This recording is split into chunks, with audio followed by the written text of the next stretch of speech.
So this is chapter 2 of Why Is This Happening to Me Again? Michael Ryce will be with us shortly to take us through it. Session's recorded.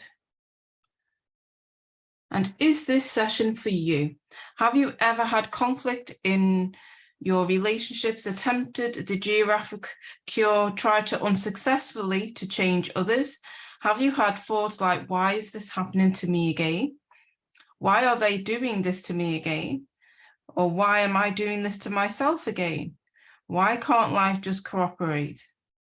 Are you willing to take your responsibility and go through the symptoms of healing?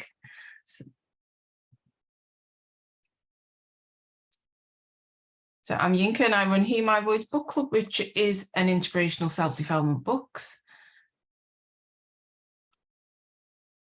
What's on this week? We've not got much left. We've got Fridays, Eat That Frog tomorrow at 5 AM and children's meditation with So Shauna at 7 PM tomorrow. Sean T cardio workout Saturday, Sunday at 6 and Jodie Spencer's meditation at 9 AM.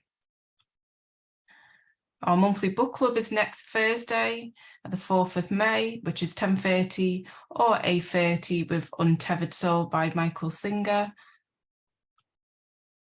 We also have, this is a paid event, we also have this on the 13th and 14th of May, the weekend away that we did. I'm going to put it online because a lot of people asked if I'd do it online while I was at the weekend away, but I just didn't have the technical resources to do that. So, but I will bring the sessions online for those that want to have a go. So that's the 13th of May, 6:30 till 10:30 PM, Sunday, 5 AM until 12 PM. And there is a limited spaces for that one. And our in-person events, we did Liverpool last night, Manchester on the 10th of May, and it's the Abraham Hicks Law of Attraction teachings. And if you want details, just join the meetup group and all the dates are on there. We have WhatsApp groups, keeping people connected. We have a social WhatsApp group showing all the teachings that we learn. And Hear My Voice Book Club runs non-profit events, so everyone can take part regardless of the financial status. And any donations, if anybody wants to donate, I ask people to directly do it to Michael tonight as he's given his time to the session. And I think we have Michael with us. I'm just going to stop sharing that. If Michael wants to come and say hello. You do have me, young lady. Nice to be Yes. here. How are you? Awesome. I'm good. How are you? Rocking, doing well. Looking forward to seeing what unfolds today. Yeah. As we look at the purpose of pain. Mm-hmm. Welcome, everybody. Glad you're all here. Or I could talk like I'm from the South. I'm glad y'all are here. Yeah. Here we are. Bristol, Virginia. Oh, I should share the slide again. We're just going to shift somebody's energy and just loosen up and give our shoulders a roll before we start the session. So choose a comfortable sitting position. Some of you might have carried a bit of stress today. We just want to loosen up those shoulders and just release any tension. So take a nice deep breath in, drawing up those shoulders.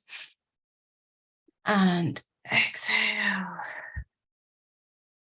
Nice deep breath in. And exhale. One more time, nice deep breath in. And exhale. And if you want to shift some of your body's energy, just getting it moving and just giving it a good shake out, getting it ready for the session.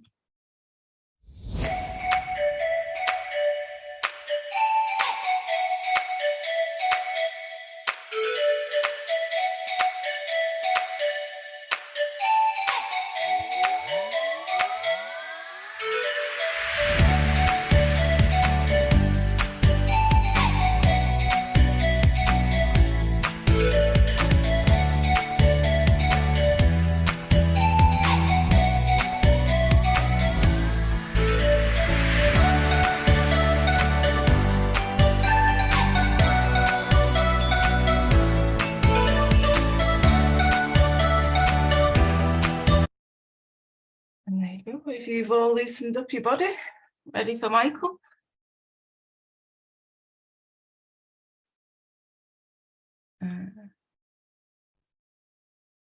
Well, I'm ready. Yes, you're all ready to go. Rock and roll. So, do you want to do? Should we do introductions again? Sure. We Yeah. may have some new folks who don't know who you are. So, I discovered Michael through reading "Why Is This Happening to Me Again," which randomly ended up being dropped in my letterbox. Don't know how, but it was meant to be, and I love it. Yeah. Decided to do it at the book club, and Michael has been coming ever since we did his book for the first time at the book club, and sharing his wonderful teachings. So yeah, I don't know if you want to share something about yourself, Michael, maybe a bit about Heartland. Well, let's see. Heartland is our teaching center. It's in the Ozark Mountains in southern Missouri. Our last season there, actually, we've been there for 32, 33 years. And usually what we do is a summer season with intensive residential workshops. We can accommodate, when we're at full scale, about 70 people. And in 2019, I did our last season there. And then COVID hit, and we haven't opened since. We were looking at maybe doing something this summer, but then decided to put that on hold. We've got a lot on our plate. And it's in the Ozark Mountains. It's about 7 miles from a town of 200 people. The reason we selected that location is it's a top 10% clean air in the nation. And I think lungs are a really important part of this whole game called life. And so that was a deciding factor. It's just about in the geographical, a little south of the geographical center of the United States. So it's easy to get to from everywhere. And we've got what used to be a resort. We converted to a teaching center. And basically we would do a summer season there, then go on the road, and we'd be in 25, 30, 40 cities, or 5 or 6 or 7 different countries between September, so when we left, and then back in June. And we just go from place to place to place and teach. Then in 2019, my wife's father became ill and couldn't live on his own. So we packed up being on the road and moved to Bristol, Virginia to be with him. Jeannie stayed with my granddaughter, who we take care of 3 days a week, which is just awesome. And Dad, well, I went and did the season in 2019, and then COVID took over, and it's just kind of sitting there happening, kind of like a money sink sort of thing. And so we're here in Bristol, Virginia, raising a little girl who's now 4, and just the light of our lives, and an awesome experience for us. And doing everything we can do to make the first century teachings of the Aramaic man named Yeshua about forgiveness available on a global scale. It's quite the opposite of what the culture teaches. One of the things people are often shocked at hearing me say is never forgive anybody for anything, but forgive continuously. People go, well, how do those two go together? Well, forgiveness is a tool with which you go inside your own mind, collapse the hallucinations of the mind, which is called perception, access the underlying problem, that is the root and the cause of pain, remove that energy, and move forward pain-free. So in a nutshell, that's what this work is about. And we've got a whole series of corollary tools. You can download the book free on our website, and any one of, I think it's up to 9 languages now. Got a couple more underway. And we do a radio show 5 days a week from 1 till 2 o'clock Eastern time. And we do that show in order to keep the conversation available. We're really looking at bringing the mind out of an insane conversation that most of the world has, kind of in a nutshell. By virtue of being born into the world today, the way it functions, most everybody by the time they're about 4 is a card-carrying member of the one world religion of blame. Everybody else is the problem in my life. If only they change, everything would be fine for me. Liar, liar, pants on fire. And the Greeks told us we should let those people that are to blame off the hook for what they've done. And again, we say never do that, but forgive continuously. Learn how to collapse the false, pain-rooted constructs in your mind, the energetic excess, the deeper energetic patterns in your body, and remove what never belonged and heal physically, mentally, emotionally, spiritually, relationally, financially, every arena. So that's in a nutshell what this work is about. Been developing it over the last 50 plus years, and committed to making it available to every mind, heart, and being on the planet. So I'm glad you're here to be part of the conversation. Awesome. Thank you, Michael. Hey, you're welcome. And deserving. Yes.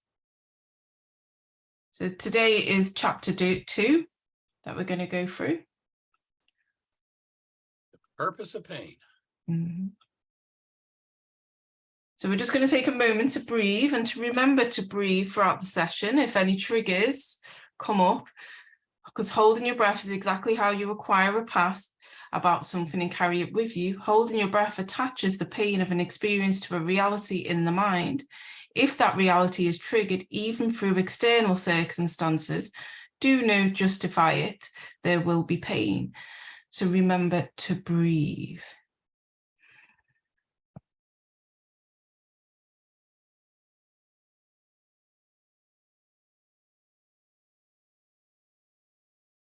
Breathing is a key. Breathing is the mechanism for delivering love to every cell in the human structure. And human life, best definition I've been able to come up with yet, is that human life is the movement of love through a cell. And we're here to support and enhance everything that everyone can do to be fully alive.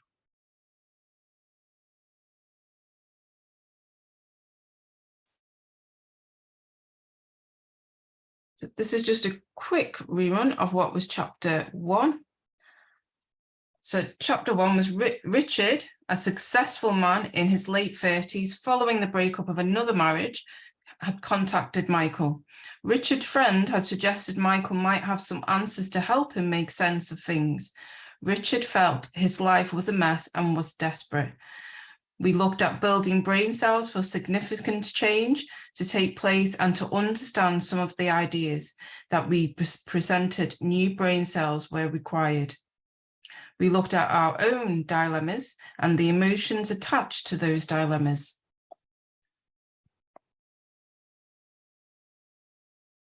And chapter 2, what causes your pain? Your mind makes it look like the source of your pain is outside of you. To think the cause is external is confusing the trigger for pain. Just because you leave doesn't mean you're not in the same place. So how does this game of, obviously the pain's inside of me, I couldn't be feeling it. So how do I get to the point where I see and believe that the cause of it is outside of me?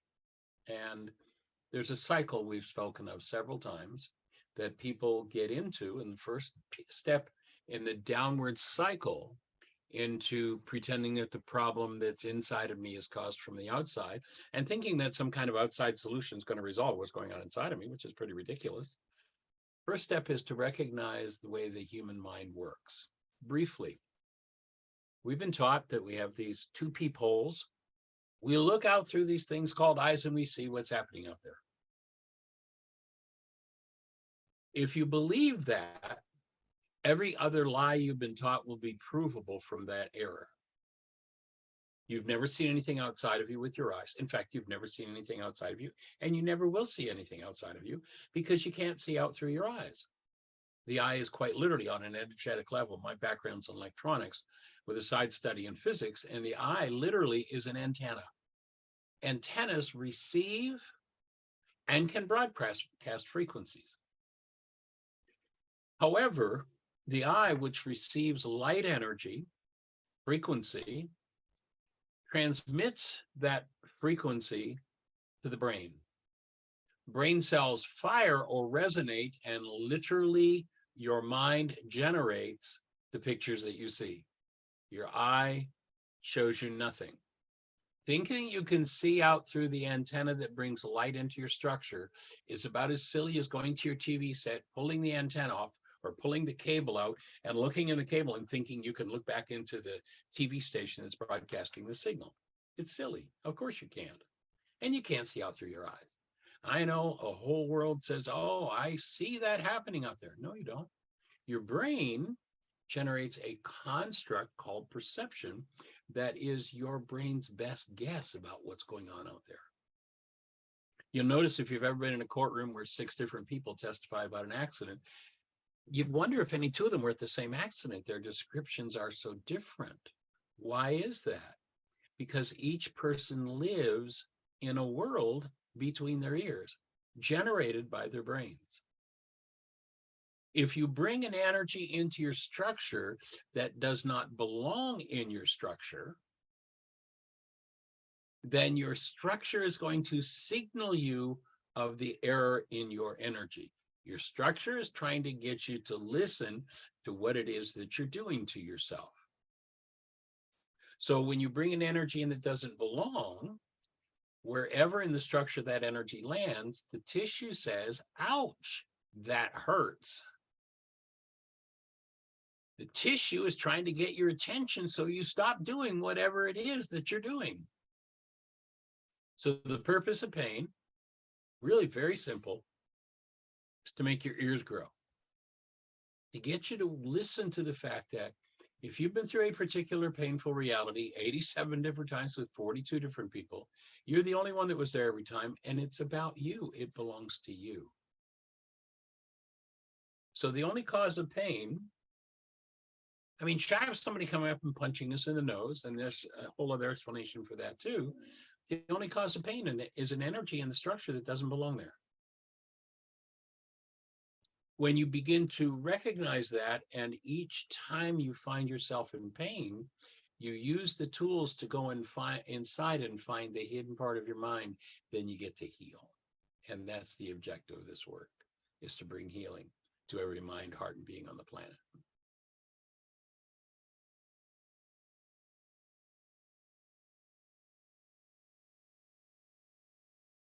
So we're going to look at what pain have you been experiencing and who or what is the cause of that pain. So you can put into practice this chapter into your own experience.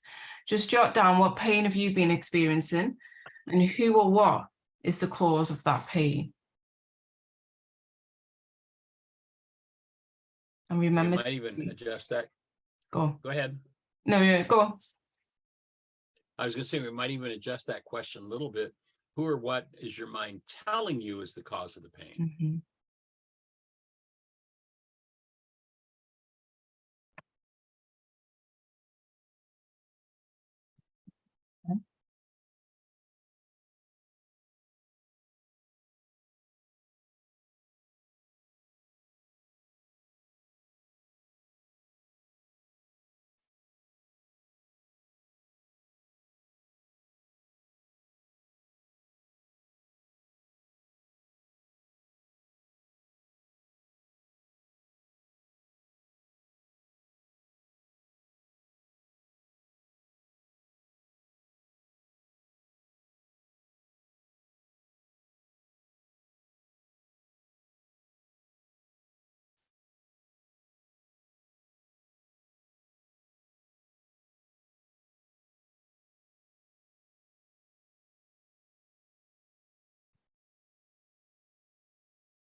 And as you're writing, are you breathing? Notice what happens with your breath when you allow yourself to touch into pain. And for most people, the breath stops or radically alters the pattern and slows down. My offering is that's an effort to weaken the system so that I don't have to feel what's going on inside of me. What we're going to suggest is that you develop a new habit, and if you're in pain, increase your breath, because as you increase your breath, you'll tend to process through the pain. Michael, can I put a question? Go for it, Corey. Yeah, the pain, is that the meaning of the feeling, a painful feeling? Yes. Mm-hmm. Yeah, if I've got an emotional pain going on, and it can come down to physical pain as well. If I assault the tissue structure long enough and often enough, The assault doesn't have to be physical in order to become what appears to be physical pain, but the result is still the same, or the cause is still the same.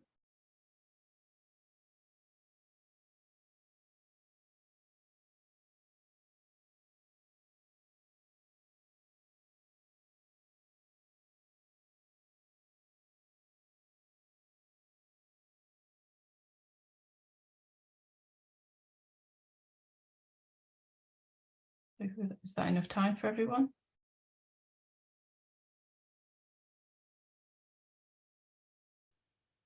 So pain, like all feeling, is under the control of the person experiencing it. However, if we refuse responsibility, it will seem that others inflict our pain upon us and that it is therefore inescapable. The pain Richard was experiencing was the result of internal process. It was not caused by others. In order for Richard to heal, it was essential that he step apart from his internal dialogue that convinced him that everyone else was the problem in his life. He had to let go long enough to hear something other than that, what was going on in his head.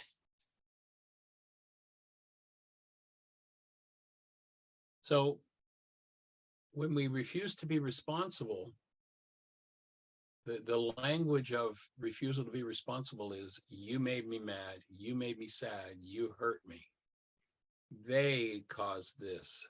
And because of the way the human mind works, what we recognize is that the human mind is what we call an evidential device.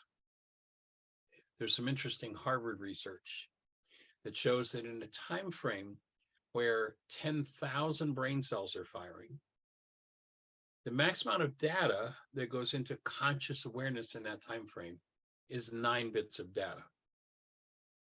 And when you realize you're looking at 9 bits of data out of 10,000 brain cells firing, obviously you're only looking at a small piece of the picture. If you're looking at a small piece of the picture, you're looking at evidence, not facts. When we live in our culture's brainwashed form of expression, which is denial, and our definition of denial is when I think or speak as though something outside of me is the cause of what's moving inside of me, then in order for my evidential mind to build a picture for me, I have to hide from myself the truth of what's going on. So the simple act of thinking or speaking that something outside of me is the cause of what's going on inside of me, I instantly tell my mind, you're not allowed to show me the truth here. So we enter into the world of the lie, perception, pictures that are false. If someone comes along and resonates my pain, and I'm in denial, you hurt me, then I'll take that very energy that my pain is made of, and I'll make my brain's image of them hiding the truth from myself. I've now dissociated from the truth. And when I use that energy that I've hidden from myself to generate my brain's image of someone else, that act is called projection. So now the content of my mind is made into pictures about you. And then I externalize that picture. You know, the culture tends to teach that projection is taking something that's inside of us and putting it outside of us. That's not projection, that's externalization. Projection is taking something that's inside of you, making pictures out of it. You have an analog to digital converter. It's called a mind. And what that means is that your mind converts data into pictures. The data your mind converts into pictures is your thoughts. If you've ever seen a stage hypnotist, if a person is in an unconditionally receptive state of suggestion, then that person can be told just about anything, and they'll see, hear, and experience that anything. They'll actually literally see it. Not because it's there, but because the thought fed to them by the hypnotist is turned into a picture. Oh, there it is. I see it, it must be true. Don't believe everything your eyes tell you, because the bulk of it if you live as a normal person in this culture is a lie.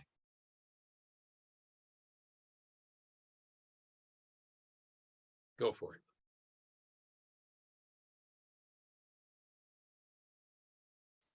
So I hear you saying that you have had many unhappy experiences in your relationship, and I understand that your mind makes it look like the source of your pain is inside of you, outside of you. To think the cause is external is confusing the trigger for your pain with the mechanisms that delivers it. The pain you feel is not dependent upon outside events, and no one but you can create what you feel inside, says Michael to Richard. So a trigger is anything or anyone that resonates something that we're in denial about. So anybody or anything can show up and trigger you into action. The forgiveness process, we actually had a woman at Heartland several years ago, and she ended up calling our forgiveness worksheet, the reality management sheet, a trigger sheet. Because whenever she was triggered, she'd sit down and start to work on that trigger and what it brought up in them. So what most people do is an event triggers something painful, and they skip the piece where the trigger is activated that and go right to this event is caused by you. We're looking to take that step out of there and to make it conscious.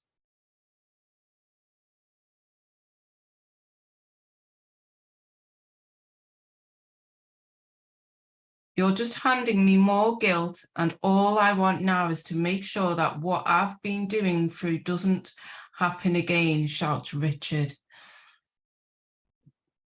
Good picture there. That's exactly it. And so this statement shows Richard in projection. Basically, I've said to Richard, you're responsible for what's going on in you. And so what you can tell from his words when you start reading his words carefully is, oh, whenever somebody tells Richard that he's responsible, what he hears, what he hooks up to in his brain is guilt. So notice, Richard, when I say you're responsible, we're not saying you're to blame. We're not saying you're at fault. We're not saying it's got anything to do with you other than the energy that's moving inside of you is inside of you. So his reality is, I'm being forced to take the blame and be guilty here. And notice in the word responsibility, there's nothing about guilt, there's nothing about fault, nothing about blame. It's just you're involved in your life. You're part of the process. Once you know that, then you can stop hiding the part with which you create your pain and come to a whole different experience. And that's what we're here to support. Mm-hmm. And to keep putting the blame outside is to make sure it'll happen again.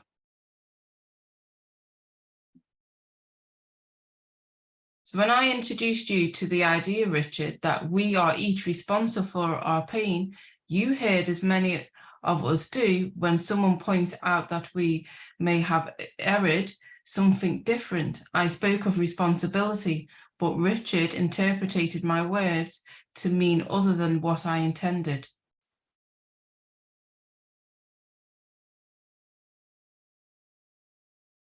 So how do you interpret responsibility to mean for you?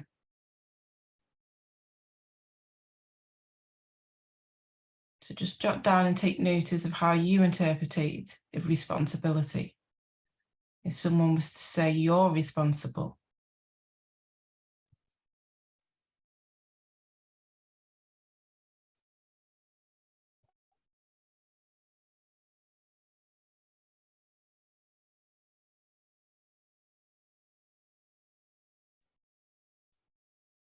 One of the most awesome and wonderful things you will ever hear is that you're responsible for everything in your life. Because when you really hear that, then you can begin to search for the part of you that brings about the result. And when you change that, the result disappears. That's all.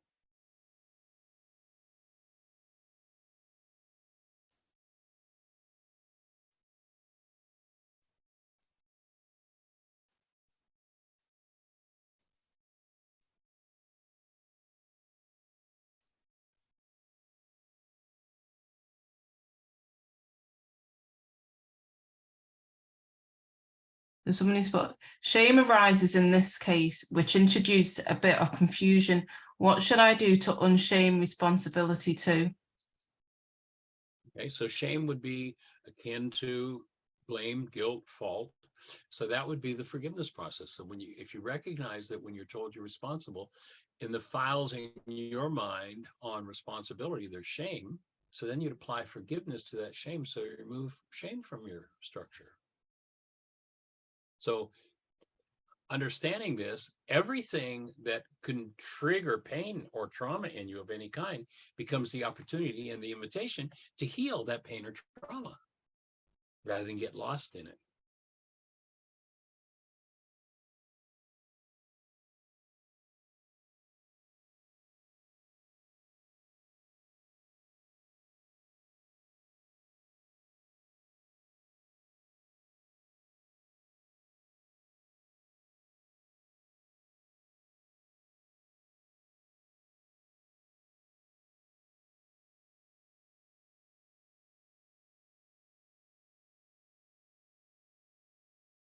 So this brings to light an essential element in the healing process.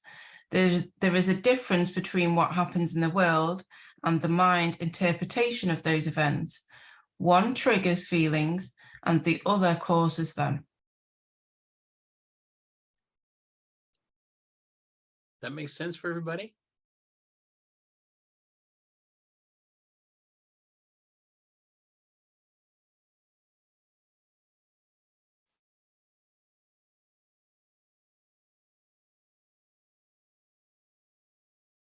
Good. Yeah, I've got a yes. We got a yes.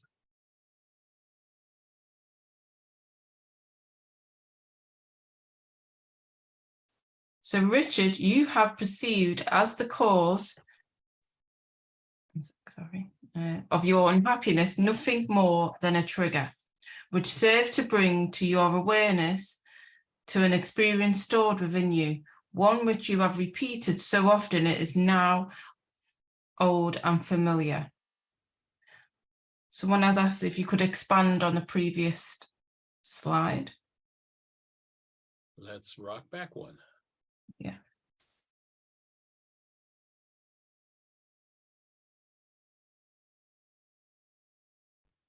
So we tend to live or potentially live in two different worlds. Where I spoke about the 6 people at the accident, and everybody's got a totally different descriptor for what happened. Why is that? Because each person's mind generated a picture for them of what happened.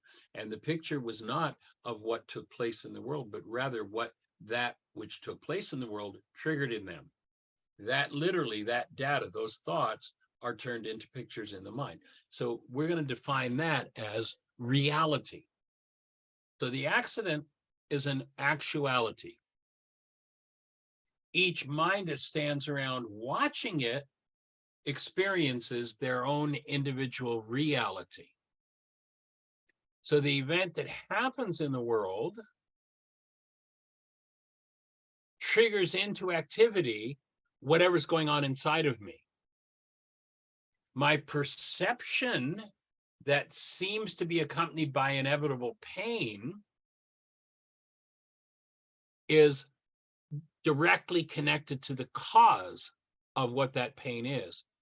And the power of forgiveness, a la first century Aramaic, is that when you know how to collapse the cause of your pain or the energetic result of your pain, when you know how to forgive, you collapse that and you're able to get in touch with the root energy that's hidden beneath the surface.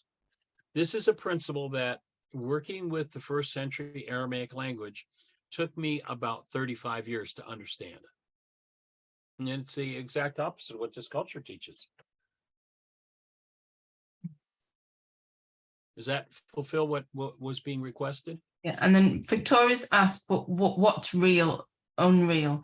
If my interpretation is personal and according to my own experience, does this mean pain is real to me, but unreal to the other people? Yes, pain basically is the energy that results from holding on to a negative thought, from a disintegrative energy. So only the person that has that disintegrative energy in them is going to experience the movement of pain. When one applies forgiveness, the perceptual constructs of the mind collapse in on themselves. And when they collapse in on themselves, that's what gives you access to the underlying thought disorder. And when that's removed, then the pain disappears.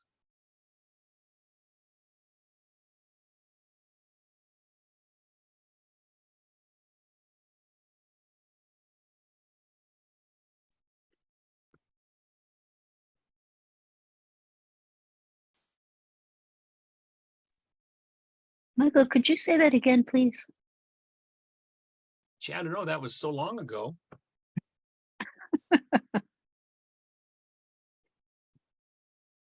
Brief review.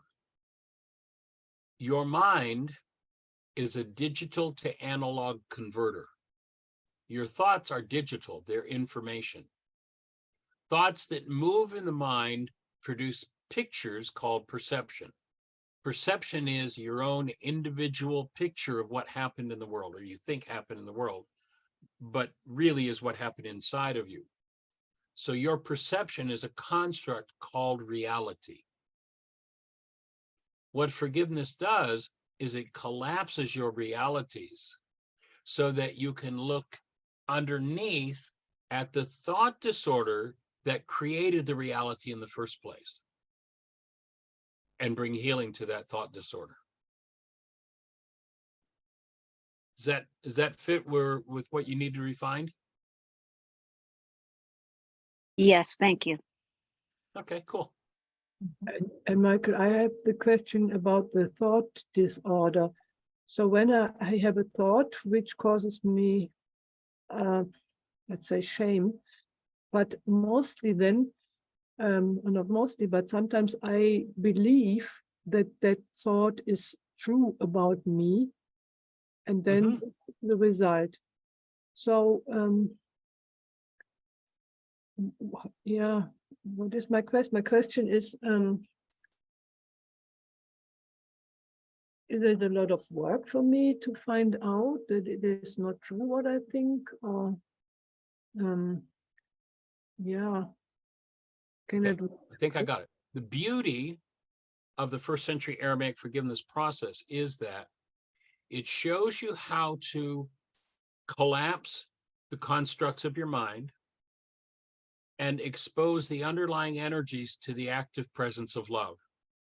When love shows up and is active in the presence of an error thought, the error thought is automatically transmuted and changed. It falls apart. Yeah. It can't stand in the light of active present love. That's the powerful part of that forgiveness process. When you take the action of forgiveness and collapse your perception, whatever's going on underneath the surface is exposed to love, and it dissolves, and the thought disorders simply disappear.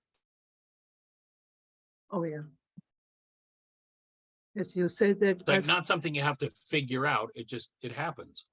Yeah, I felt that there was a shift inside me that felt, yeah, that is answered now. Thank you. You're welcome.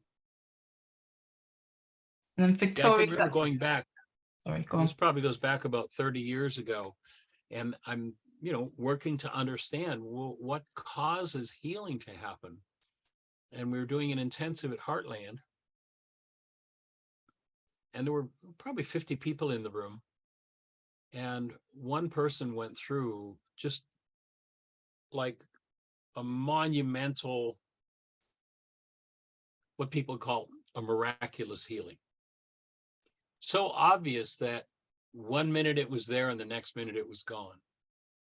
And I was like, wow, that's so powerful. But what's the bottom line? How did that happen? There are 49 other people in the room. Why did this one person get the shift and the other 49 did not? And what I was shown was that the bottom line of healing is that when love, our essential nature, is conscious, active, and present, and something less than love comes up in us, it's like shining sunshine on a drop of water. The drop of water evaporates. It dissolves. It's transmuted. So it isn't a matter of having to figure out what the error is in the thought. By just bringing thought disorders, thoughts that are off base, forward in the presence of active love, there's a transmutation of that energy, and it's done. Sometimes in a way that the person it happens to can't even explain. Like, I don't know what happened, but 2 minutes ago, I was in great trauma because when I thought about blah, I was in pain. And now I think about that and I go, what was the big deal? That thought's been transmuted. That's the core of healing. Most people are running around trying to figure it out, and you can't figure it out. We do a workshop called Codependence to Interdependence, and in that codependence workshop, I point out what I call the pseudo solutions of the non-being mind. And the number one pseudo solution is, if I could just figure this out. If we were to ask everybody in the audience right now what your age is, and we added all the numbers up, divide by the number of people here, we would have, multiplied it all out, we'd have the number of years that everybody's been trying to figure it out, and you can't figure it out. But no matter what it is, no matter how traumatic it is, no matter how big it is, no matter how long it's been going on in your family system or the cultural system, if you can bring the root of it forward to the active presence of love, healing happens. That's all.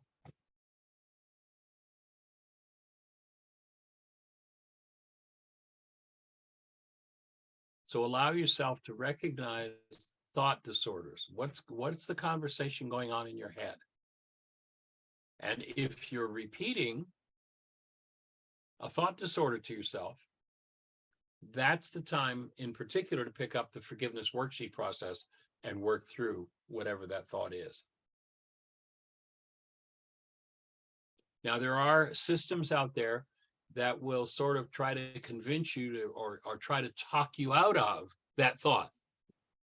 Well, question it, but you can be talked out of it and walk away and go, well, that's taken care of. But the thought disorder is still there under the surface. Forgiveness actually takes you to the core of it and removes it. And that's the idea with this work.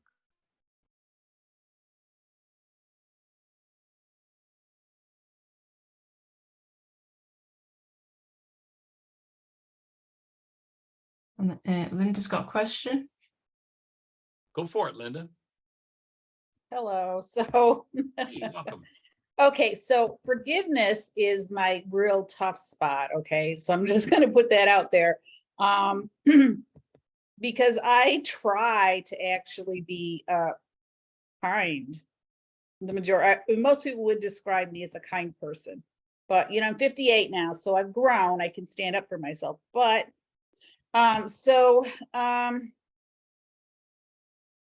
you know, I have a whole history of trauma.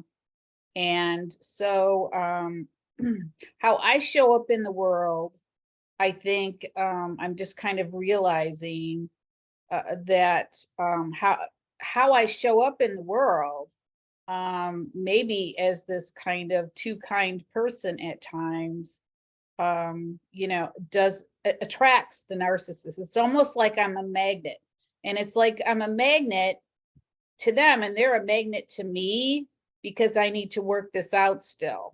So I have a really hard time. I'm sorry, what? It's called the law of resonance. Okay. So yeah, I do remember reading something that that we're attracting, you know, that we that you had taught that we are attracting this. And I've always believed that anyway, that you know, I have things that I need to work out. And so it's like they just keep showing up in my face. And in fact, something happened recently. So I just have a really hard time with, are you saying I need to forgive this person who recently did this? Because I really think I need to forgive myself first and foremost, before I even think of forgiving someone else for their transgressions, trespasses. So my input would be never forgive anybody for anything, including yourself. Because you can't. That's not forgiveness. That's pardoning. That's a Greek idea. Okay, I'll let you off the hook for the terrible thing that you've done. But so never forgive anybody, but forgive continuously. So here's the picture. There's a law of the energetic universe called resonance. The law of resonance simply says that when two energy fields are in harmony or in tune with each other, there's an exchange of information between them.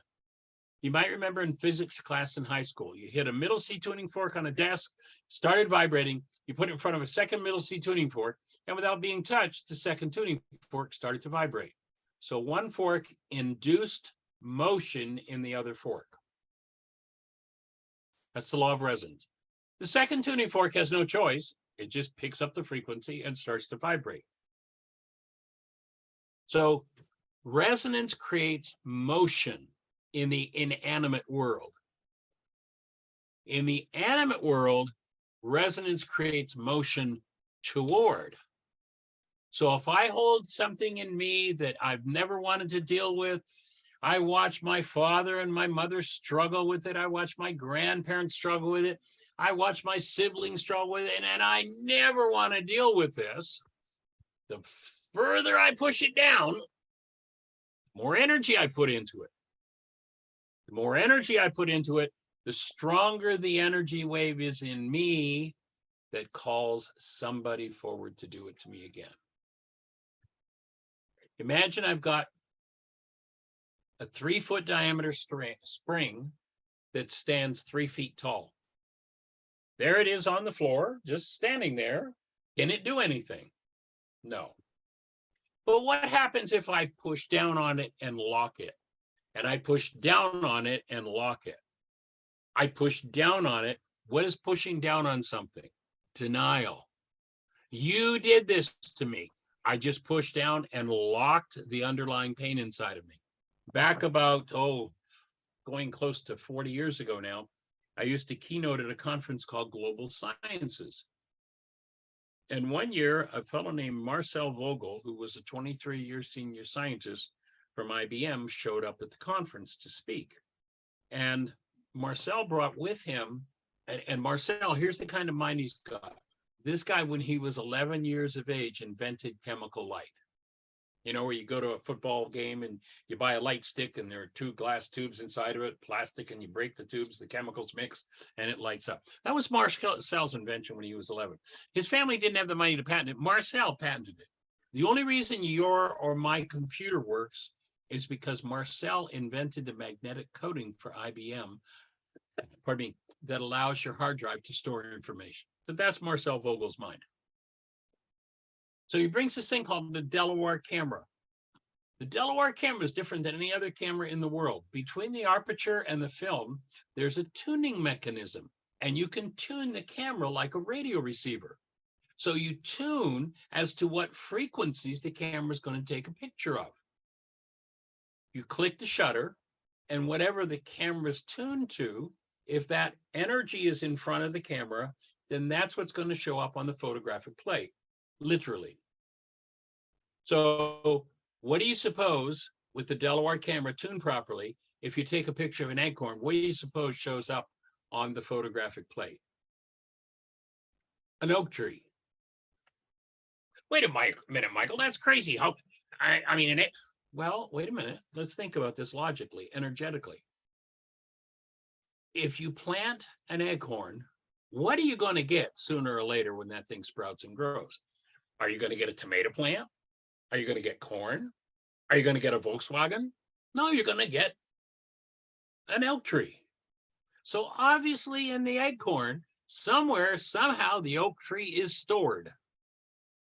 If you can decode its frequency, you know, I'm sitting in a room and you know what? There's not one television station going on in here, but if I turn on the tuner, there are 2,000 of them.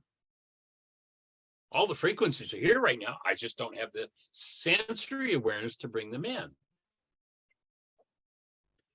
Everything you've ever denied and dissociated from and pushed down is literally an energy that's moving in you. And Marcel brought the Delaware camera and he showed us the pictures of the high energy waves that leave the mind when we think a thought. Everything you've never dealt with is resonant in you as an energy. And anybody that has the tuning mechanism that matches is heading in your direction. And you're heading in theirs. It's called, in our Healing Through Relationships workshop, relationships based in matching bags of garbage. And it's perfect. Because if I'm, quote unquote, canceled the thought, killing myself with, let's say, hate, I need somebody to come and resonate my hatred so that sooner or later I get to go, oh, I have this energy of hate in me. I'm destroying myself. I think maybe I better take responsibility and get rid of this hate. The purpose of life is to kick us in the limitation, to show us exactly what we're holding on to. And guess what? It's relentless, if you haven't noticed. Does that make sense? Yes, it does, and I don't enjoy it. So I know it's a bitch. I mean, I'm 58 and I'm like, and I have grown a lot, and apparently I need to grow a lot more because another narcissist did the same stuff that, and I don't, the problem is, okay, here's part of it that I really realized over the last couple of years is that because I had repressed a lot from my childhood, I'm, you know, on some level, not really aware, but now I'm becoming more and more aware, but still there are some things that are missing, okay, from my memory. So that's a little bit of the problem, but I'm a stronger person and I can stand up for myself now. And I did it. I just did it again. But I'm like, you know, this is going to come back again. Yeah, I mean, literally, as long as I've got, oh, I have such pain about these narcissists, the message that's going out, I like to call it the high energy wave that leaves them when we think a thought, the psychic megaphone or the creative directive. As long as I hold that in me, I'm literally sending out an unconscious signal that says, are there any narcissists in town, especially the ones that know how to do this? And you know, there are 100 million people potentially available in the naked city, and who comes to my door? The perfect narcissist. What a gift. And you get to give them the gift of what they need to heal, and they get to give you the gift. That's how perfect the universe is. Gotcha. And the more we deny and dissociate, the faster they show up, and the greater the numbers are, and the bigger the 2x4s are that they have. Well, I put a roadblock. Yeah, I put a roadblock on this narcissist. So yeah, I mean, you know, and the anger built, and I put a roadblock on this narcissist. So, you know, I reported her to her work, and I, you know, wrote them a letter about her, and we'll see. My thing is, I think she possibly, I suppose the fear is, will still make attempts. But I'm just trying to show up, Dr. Michael, I'm just trying to show up differently in the world as someone who's assertive and not to be walked over. And I realize, you know, in part, it's me and how I show up in the world. So you're right, it's my energy. I don't want that walkover energy that's been bullied, that's been harassed, who's been yelled at, who's been abused. I don't want that energy. So you're right, it's causing a change, but it's going to make me, I'm a little worried it could make me over the top. So notice that in this short conversation, twice you sent out the signal, only you did it verbally with your words. Life, I need somebody who knows how to walk over me. Remember, the universe is a universe of resonance. If I say, don't think about the color of your car, what moves in you? Something about the color of your car. If I say, I don't want anybody to walk over me, and I say it really strongly, what moves in people? Walk over me. The word don't doesn't mean anything. So notice that twice in this little 2 or 3 minute conversation, you invited somebody else to show up and walk over you. my invitation would be dig out the forgiveness worksheet, and this person who's currently giving you this gift, do some worksheets around there.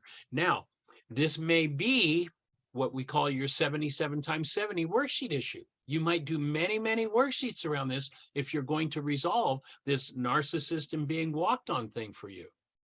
But by being really clear what you don't want, you just asked for it energetically. Make sense?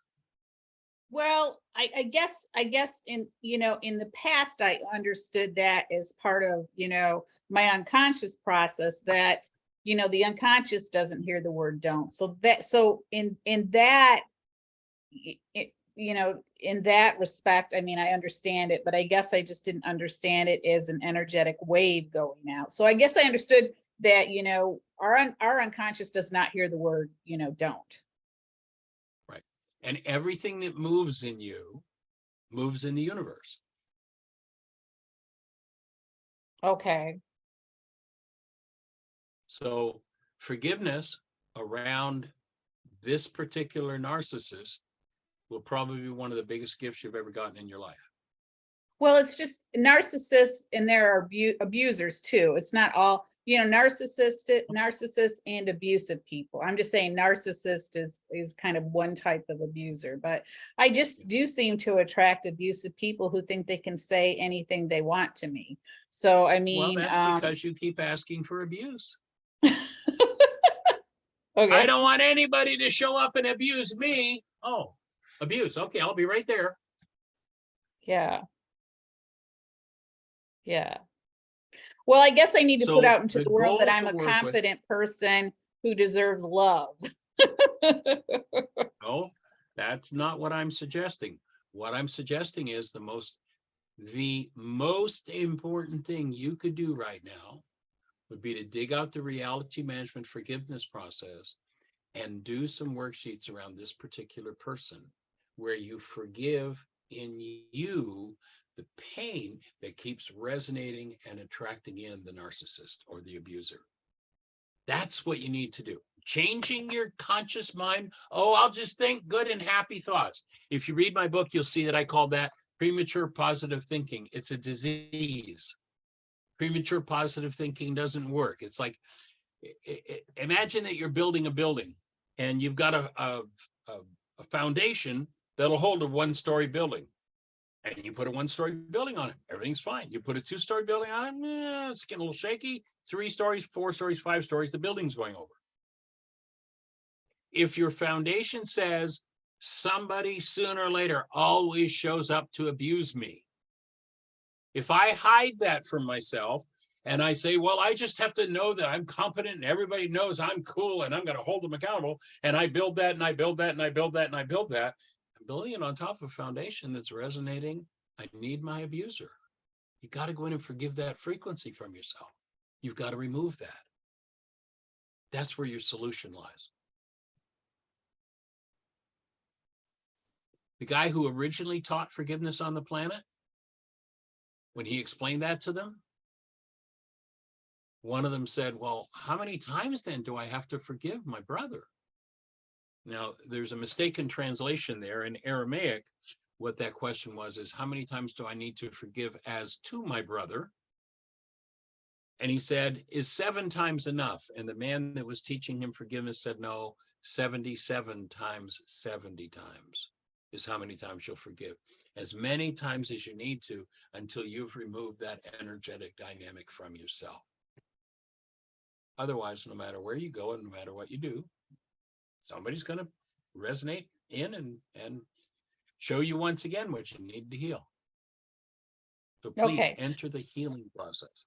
Okay, so I did just have a thought that, and so I recognize that this person, this most recent person is acting out of her own hurtful place. Okay.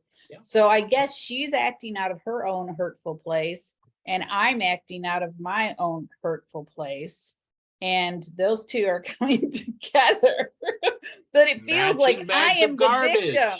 It feels like I am the victim. Garbage. Yeah. Yeah.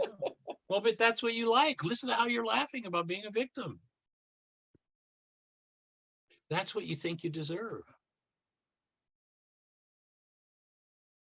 Are you breathing? Yeah, I mean, I don't at this age, at my age, I really don't think I deserve that. It makes me angry, and if I feel hurt, and that's Okay, why okay, let's stop, yes. stop. It makes me angry. So something out there makes me Yes. angry. Yes. Remember our definition of denial? Whenever I think or speak as though something outside of me is the cause of what's happening inside of me, I have to hide from myself. I have to dissociate from the real cause. Signal goes out stronger, but I can pretend it's not in me. No, I What you need know to the do- roots within me. I know that. I mean, I know it is within me. That still doesn't mean that she didn't do things that, brought this up for me, because she was intentionally trying to hurt me. So, and I get it. I'm responsible for the feeling coming up. I get that. Send her a thank you note for being so relentless at showing you your victimhood. Oh, I like that. Now that I do. And then and then forgive your victim, and then forgive your victimhood, and that'll be the last narcissist that shows up in your life playing that way. Yeah. I'm probably not going to actually send it to her, but I think I will. You're right. Write that Write it out. at least. Yeah, I'll write it out. We've got Cool. a question from Victoria. Yes, Victoria. Would this collapse the ego identify as well how to deal with such major change? If a specific pain is giving me a reason to live, work, etc., although I know if I give up on this pain, I'll be lost, what to do? Read the question again, aspect of it again. So I don't know if Victoria wants to ask the question because she's typed it. You're welcome to unmute if you do. Would this collapse the ego identity as well? How to deal with such major changes? If a specific pain is giving me a reason to live, work, etc., though I know if I give up on this pain, I'll be lost, what to do? So my offering would be that you apply forgiveness and go into the hidden part of your mind that holds this pain. You allow yourself to access it in the presence of love, and any disordered aspect to the thoughts involved will be dissolved. That's forgiveness. When that's removed, then you'll no longer be inviting energetically someone to come and hit you there again. You'll be freeing yourself of it. And you might, I'm not sure. a couple of can hear me? sessions back, Oh yeah, we can. Hold on for a second. A couple of sessions back, actually we've done 3 or 4 of them. We did a step-by-step worksheet forgiveness process. And so there's a video there in the archives that you can go back to, get your worksheet out and start to do your work around that. Here's how the forgiveness process is done, and free yourself of it. I've been through traumas before, and it gave me the purpose to live and transformed my life. And I didn't know how to live my life without that trauma or that pain. I have forgiven that pain exactly, but I feel like if I don't have that pain and I'm holding on that pain, I've got nothing to do in this life, no motivation to do more. And that's what threatening my identity is, because I feel like if I'm gonna get rid of that pain, then what am I gonna do next? Well, my offering would be that, and the word ego was mentioned before. If you do the acronym ego, EGO, edging God out, God being love. If we want to get rid of love, we live in ego. Ego is nothing but a series of thought disorders about who we thought we were. And as you let go of who you thought you were, You make space for the truth of you to show up. You go back to Yeshua 2,000 years ago, and this man was not teaching theology. He was teaching people how to heal. And you'll remember he said, in order for you to live, you've got to die. The self that's based in error has to go. And yes, as you dissolve what's underlying that, that self doesn't know how to live because its foundation was error. As you remove that error, you make the space to incarnate as the presence of love. Everything changes.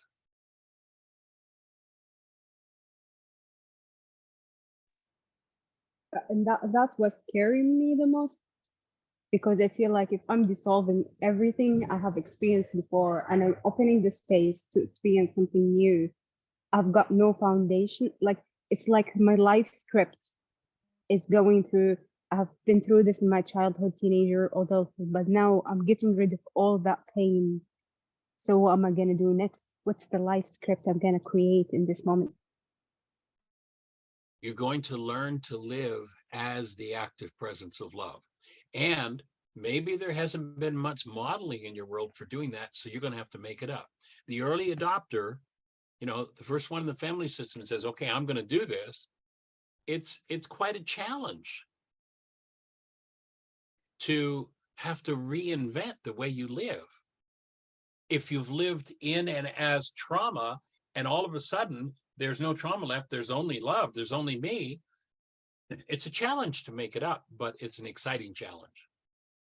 And a whole new level of wisdom and intelligence shows up with that, would be my offering. That's true. Thank you for your answer. I really appreciate it. Delighted.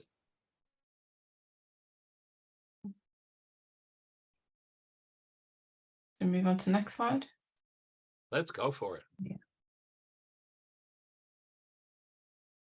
So if you want to create your life differently, you must live from a place of knowing that you are the root cause of all that you are, that you experience, knowing that you are the cause in your life, rather than continuously being triggered into old patterns, is the source of empowerment. And you know, that's a great example from our conversation, Yinka, this picture that you've got as an example here. If you look at the stalk that you see coming out of that plant, that would be the root issue or the issue. And then here's what needs to be dealt with. Each and every one of those roots, the little fine, tiny little things, the bigger, the major things, the taproot, each of those are thought disorders that need to be removed in order for this stalk to wither and die and disappear from our lives. So that's a perfect picture to use in this particular slide. That's what needs to be dealt with. And they have to, you know, these things, you need to go in right to the depth to clean them out. And you don't go into the depth by one day by living your life as the blame machine, and all of a sudden you go, oh, and now I know how to heal everything. It's a process. It's going to take time. It's going to take work. It's going to take energy, but it can be done. And my take is that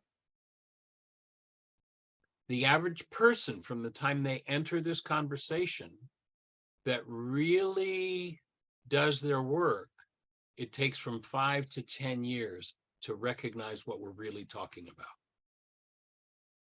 To bring the mind with all of its generations of programming to the forefront and throw out everything based in a lie. What's based in a lie? Everything based in fear, everything based in hostility, hatred, vengeance, gossip, slander, violence. That's all a lie. And most people, it's like that's the root of their lives. So all of that needs to be forgiven. And then, yes, you start to make it up in a whole different way. It's a pretty exciting proposition.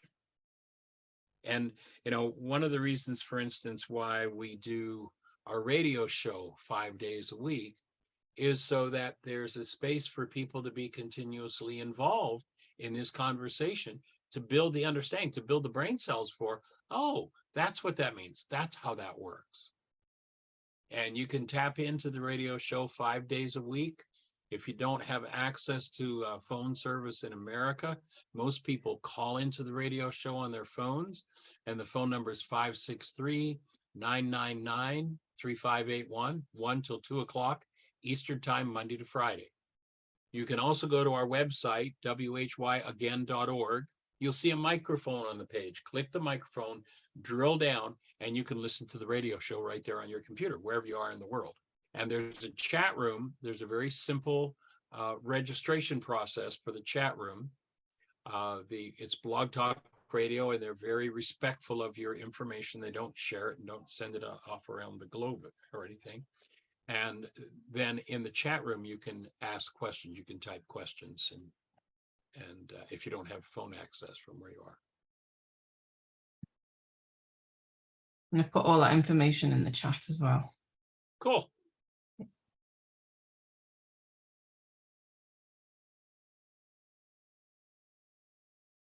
So Richard, I spoke to you of responsibility. What you heard was guilt, fault, and blame.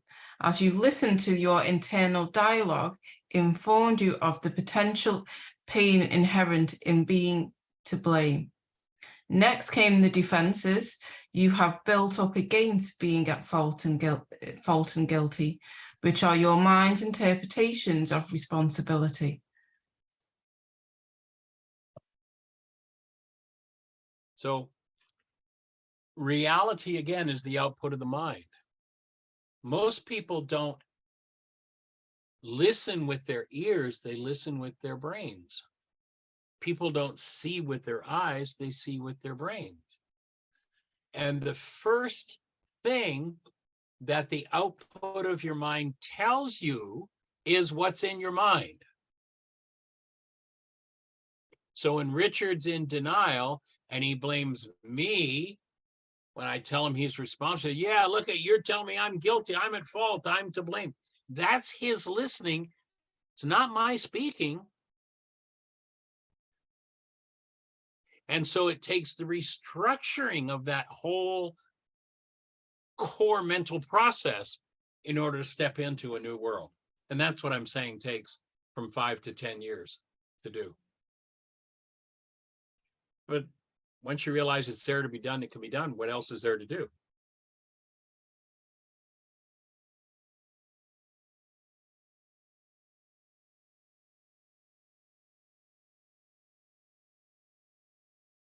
And the reason you don't escape your pain when you leave town or relationship is that pain is internal, and you take it with you when you go.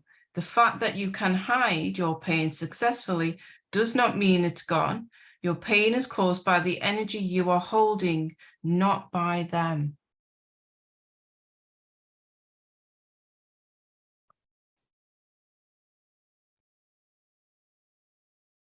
So the bottom line is you can't feel anybody else's. Mm-hmm. And when you take the geographic cure, you go along and you carry your whole data set with you. And it doesn't matter where you go, somebody's going to show up to play off of what you're holding in your unconscious. And the reason for that is because the more we push it down, the more energy we put into it. The more energy we put into it, the higher the amplitude is of the wave that draws somebody in to do it to us again.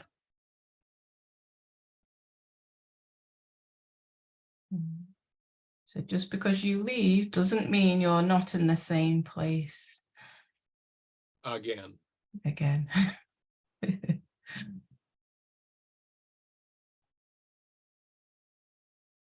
I don't get the cause and trigger stuff, Richard says, looking confused. Let's see if an example will help to make sense of that, offers Michael.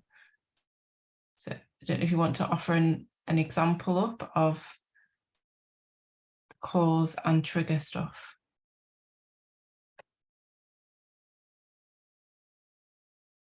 Well, we've just gone through several of them, yeah. But, you know, when I hold an energy inside of me unresolved, I set up a field, and that field, one of the things you'll notice we go back oftentimes and focus on speech.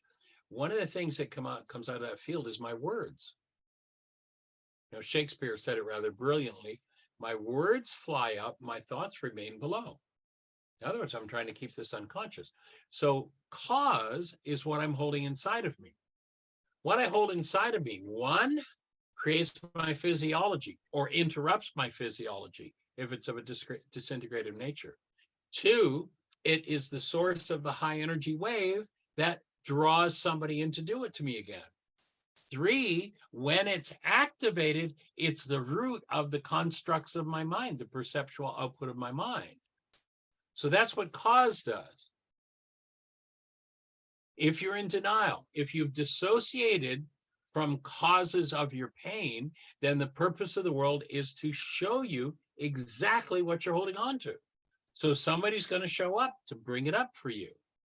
When they bring it up for you again, you'll do one of two things. You'll talk about them and look what you've done to me and it's all your fault and get out of my life. Or you'll go, I've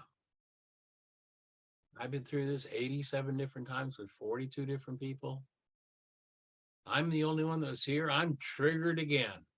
Thank you. Let me write you a thank you note for showing that to me. I'm now ready to hold and deal with it. And so what I'm going to do is I'm going to dig out that reality management worksheet and I'm going to do a worksheet on that trigger. So I'm going to name, if that was Bill, I'm going to name Bill in number 1C on the worksheet. And I'm going to go through and do the whole forgiveness process and undo the unconscious cause that is held in me that draws people in to do it to me again. Does that make sense for everybody?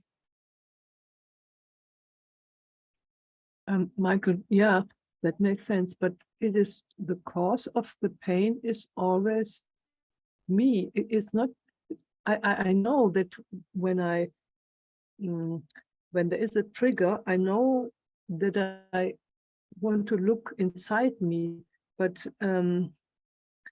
yeah, I don't know how it. I think I much more blame myself about or making really responsible and knowing that is in me, but still then the next step is that again the love, or what would you say for me to go to find that place? Well,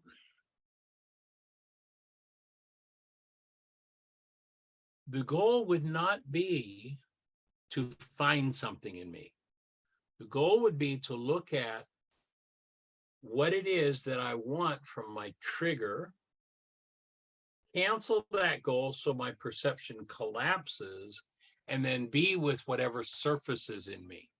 It's not about figuring it out. It's not about pursuing what's going on inside of me.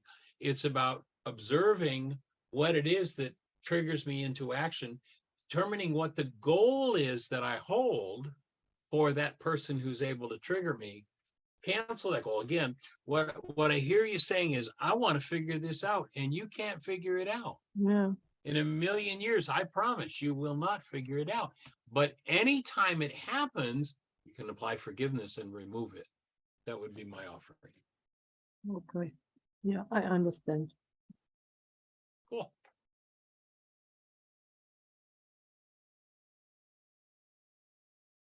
So your reality arises from inside of you.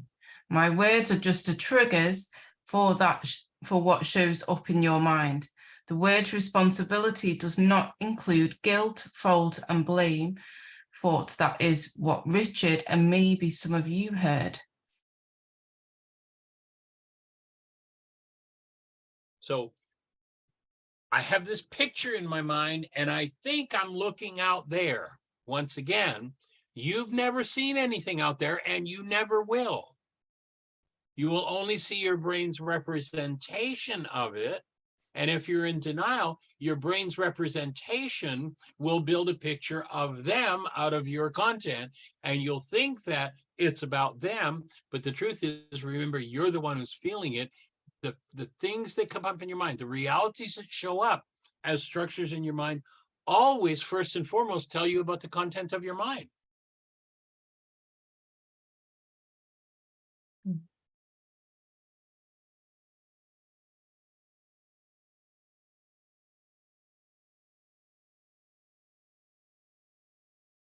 So you must choose to take responsibility for your feelings and what goes on inside of you if you are ever going to change the patterns in your life and heal. Key thought. If you keep thinking what you've always thought, you'll keep getting what you've always got.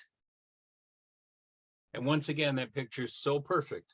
Most of the world is just going right on down that path, that left-hand path. One person occasionally steps up and says, I'm going to do it differently. And it can be a lonely place, because most of the world won't even know what the heck you're talking about and won't be interested.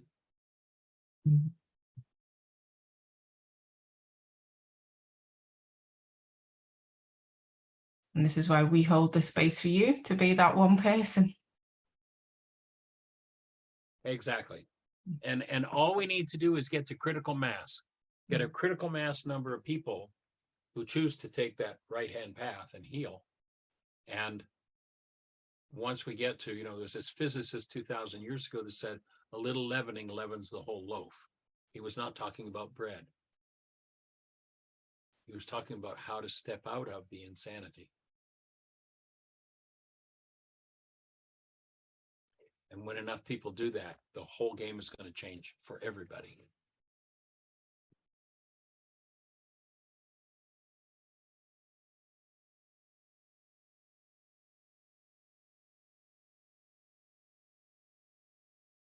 So our internal generated realities and the nature of our continuous silent dialogue operates consistently and automatically informs the base of our decisions in life, even the seemingly unimportant or trivial. Is your self-talk on what you want or don't want? What is your internal dialogue? So one of the most important things you can do is to step back from your own mind, become the thinker apart from the thought, the feeler apart from the feelings, the actor apart from the actions. When you do that and you become the observer, you'll start to see what it is you're doing to yourself. If you're just locked right into it, you'll never see it.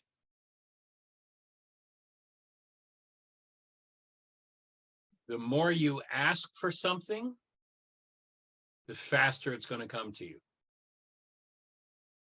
The more you ask by saying, I never want to have this happen again, the faster it's coming. If you're really clear that what you don't want, notice that you are crisp and clear and focused on a particular frequency. Frequency runs the world.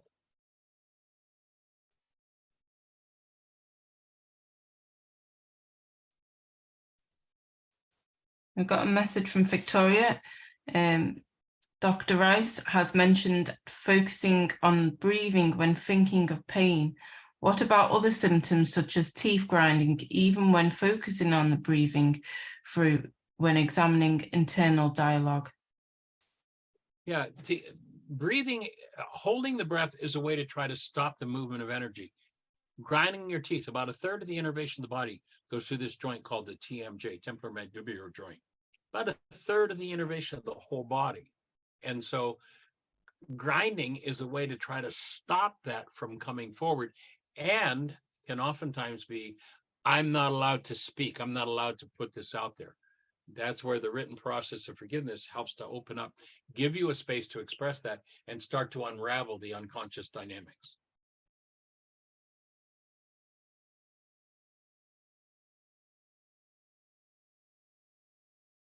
Now, I'm hearing some really, significant questions. And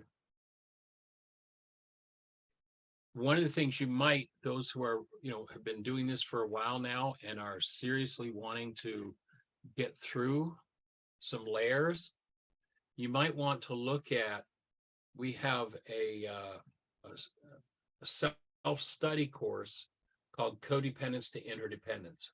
It's 90 hours of video self-study. It starts out with what we call a personal code evaluation that keys in and shows you exactly where the weakest points are in your mind and gives you assignments for doing something about it. If you're ready to take it to the next level and really do some serious healing, that's a place you might want to go. There are literally 90 hours of teaching. If these snippets, these couple hours every few weeks is really doing something for you, sitting down day after day after day and doing 90 hours of video changes everything. And so we in that particular course, we do why is this happening to me again, healing through relationships, communication, did you hear what I think I said, mind shifters and still point breathing, and codependence to interdependence. It's a powerful process to go through. So if you're ready to take it to the next level, drop Jeannie a note, JEANIE at WHYagain.org. Jeannie at WHYagain.org. Give her your contact information and we can have a conversation about getting set up if you want to do it.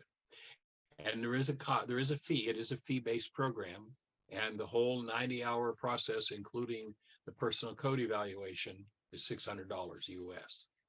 So if you're interested in doing that, and if money's a challenge for you, we'll work with you to break payments up or whatever.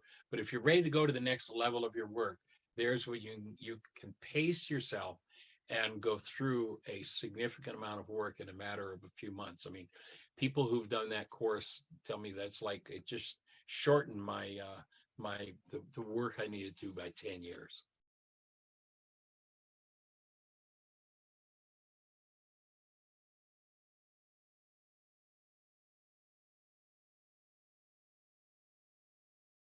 Go for the next one.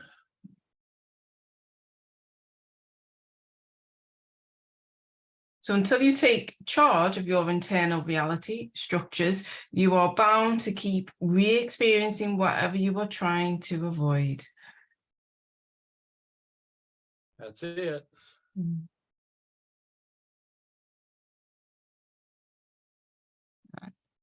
How do you create changes you do want? This is for you to look at. How do you create changes you do want? Do you know?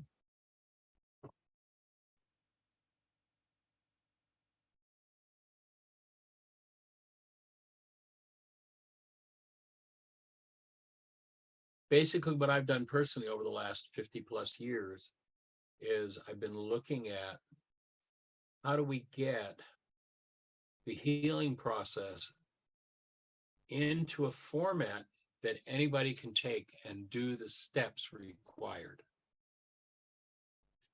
And it's taken me 50 years. And I'm talking about 50 very full-time years. Not many people are going to be dedicated enough to take that kind of time to understand the dynamics of it. What we're here to do is to shorten the time for you so you can pick it up, understand the dynamics, do the work.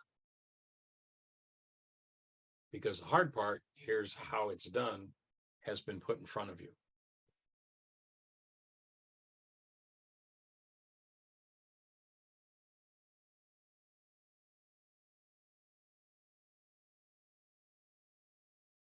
The first step to correct your internal dynamics, change your thoughts about new ideas and let go of the chatter in your head that keeps you from hearing them. Next step in the process of changing your internal reality is to be responsible for your self-talk. If it doesn't change, then experiences key to your old thought will keep repeating. So thoughts are the primary energy mover of the universe. It's interesting. If you go to the opening words in the book of John in the New Testament, it's been put forward as some kind of a religious book, and it's something about religion. It's actually about physics and physiology, genetics and psychology. The opening words in that book, we're told they say, in the beginning was the Word, and the Word became flesh. Not what it says in Aramaic in the original language. In the Aramaic language, what it says is, in the beginning was the mind energy, and the mind energy became flesh. Literally, what we can prove in the laboratory today is when you think a thought, that thought produces a molecule that literally ends up becoming the chemistry of your cells. It's literally true. And if you don't change those things, then those things don't change. And they tend to be generationally habitual. Got to get out of the habit mind.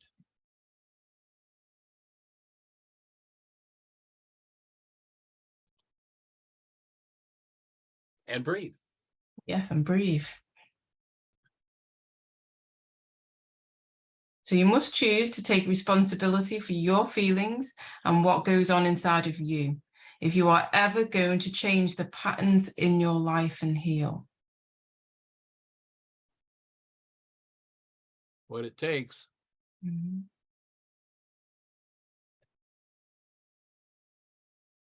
And what I'm discovering, it takes repeated pattern of listening to this stuff over and over again to even open your mind, be able to open your mind to understand or learning from it. But if you go back to Yeshua 2,000 years ago, he says, in order to make use of what I'm teaching, you've got to have the eyes to see and the ears to hear. And I think we can fairly safely assume that most everybody in his audience had what we call eyes and ears. That wasn't what he was talking about. What he was saying is you've got to have the brain cells. Whatever brain cells you have, that's the only thing that you hear. You know, I use the example, and over the years, one of the most common pieces of feedback that I'm given that change people's lives is that I gave them a new definition of the word sin. Most people hear the word sin and they hear about some kind of Greek religion, something crazy, and they don't want anything to do with it. But if you go to the Aramaic language, the word sin is actually an archery term. If you went on to the archery range and took your bow and arrow and fired an arrow and you missed the bullseye, the scorekeeper would yell, sin, you're off the mark. That's all the word means. Now, if you listen to that word with some new brain cells, like somebody gets on here or, you know, asks the questions, yeah, I'm really enraged at Charlie. And I say, well, you know, rage is a sin. If you listen through the old brain cells, what do people hear? Oh, religiosity, churchianity. Oh, God, here we go again. If you listen with the new brain cells, the eyes to see and the ears to hear, sin. Oh, this rage is an energy that's off the mark and I need to be responsible for it. Oh, okay, I got that. You got to have the eyes to see and the ears to hear, or it means nothing other than what your brain cells tell you it means. And believe me, the Greeks didn't have the brain cells to have a clue about hardly anything that he taught 2,000 years ago. In fact, if the man Yeshua sat in most of the centers that today they call churchianity, he'd say that's all Greek to me, because that's what it is. Greek philosophy put in his mouth. When you go back to the Aramaic, it is the most profoundly powerful set of tools for how to change a life that you could even imagine.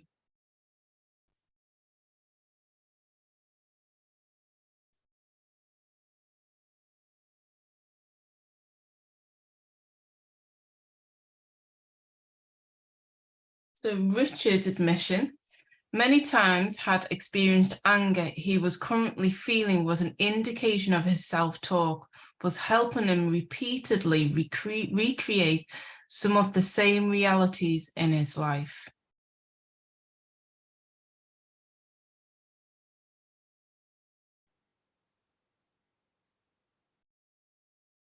So if it's, you know, SSDD, same stuff, different day, the change that has to happen is internal. It's not external. Cause does not lie outside of us. And what most everybody's doing is looking at a magnifying glass at everybody else. Put away your magnifying glass. Start to look at your own mind, your own internal dialogue, your own self-talk, your own process. And when you do that, it becomes relatively easy to change. When I say relatively easy, I mean compared to people who have no clue.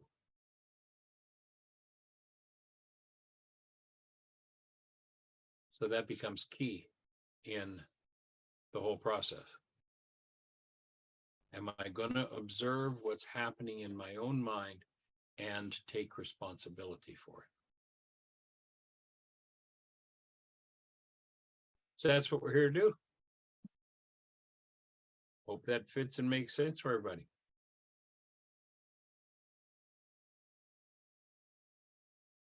Everyone knows. Oh, sorry, go on. Oh, sorry. Can I ask a question? Yeah, go on. Yeah, Go I for it. just wanted to know, just why, because I often do this. I find myself, you know, when there is an issue, looking at the other person as being at fault and examining them and kind of what's going on for them and why they're Right. they're creating the problem. And why do I do this? Because you were born into a world that is totally and completely permeated by the one world religion of blame.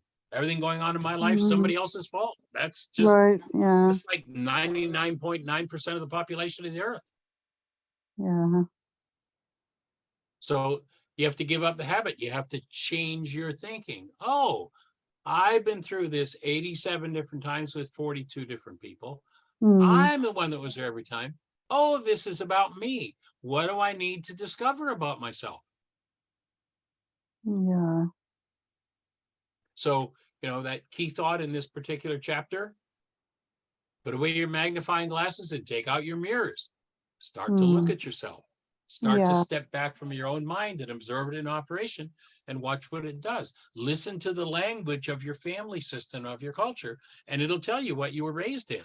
And if the bottom line of it was, it's always somebody else's fault, then know that your mind lives in a lie. Yep. Thank you. Hey, delighted. And David, is it the same with the self-blame? What I mostly have that Yeah, same thing. It's just a thought disorder that I'm the one to blame. But it doesn't matter whether I'm blaming somebody else or myself. I'm still a card-carrying member of the one world religion of blame. And I need to give that card up. I need to take that card and throw it away. Okay. Am I to blame for anything in my life? No, you're not to blame for one thing in your life. Am I responsible for what's happening in my life? Yes, I'm responsible. Just change that thought from blame to responsible. Yep, I've been there every time. I'm involved. So now I'm going to find the part of me that needs healing. Step into the healing tools. You know, do the worksheet process. Put the pen to the paper and actually use it, or download the app. You know, go to your app store, type in Heartland Aramaic Forgiveness. Download the app and start doing the worksheets. You know, there's an old saying, if you keep doing what you've always done, you'll keep getting what you've always got. Yeah. And many people are like, oh yeah, I want to change, I want to change, I want to change. Well, are you going to do the work? Well, no, I didn't say I want to do that. I just said I want to change. Do the work, put the pen to the paper. I had a little cartoon, a couple of cartoon frames come across my Facebook page a little while back. And there's a politician up in front of a, you know, very large audience, and he's railing on about change and how everybody wants, and you all want change, and everybody's, you know, throwing their hats up in there. They're all excited. Everybody wants change. And then the next frame, he's like, okay, now how many people want to change? Everybody's eyes are down on the ground, long, sad faces. Virtually everybody wants everybody else to change. If you want your life to change, you need to change. That's all. It's what has to happen. And you don't do it by going, oh, I need to change. Okay. And then go on doing the same things. You get up in the morning, you put the pen in hand, you take the worksheet out, and you start to do the process. You listen to the videos, you listen to this over and over and over, build the brain cells for something different. Take charge of your mind and your life. Things change. If you don't, they don't.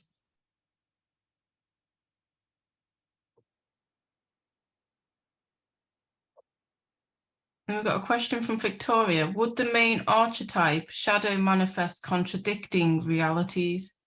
So would the main archetypes shadow manifest contradicting realities?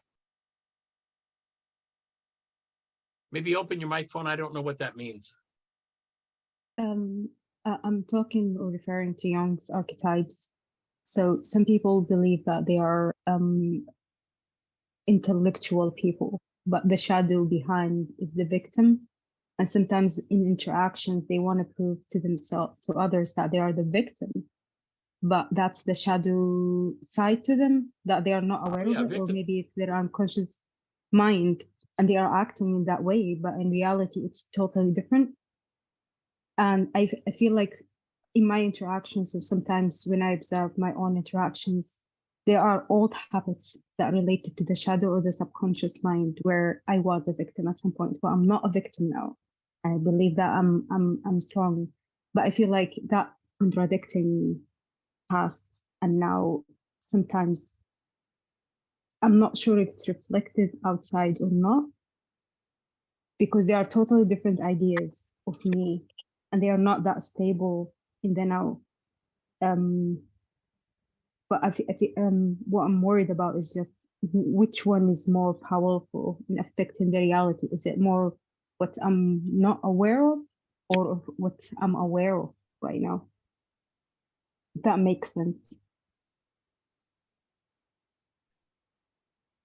The one that's going to be the most powerful, there's an old story about the Native American boy that goes to his grandfather that he admires, and he says to his grandfather, "Father, I have a black dog inside of me and a white dog inside of me, and they're always fighting, and the black dog is dark and evil, and the white dog is sweet and wonderful. Which one of them will win?" And the old man says, "The one you feed."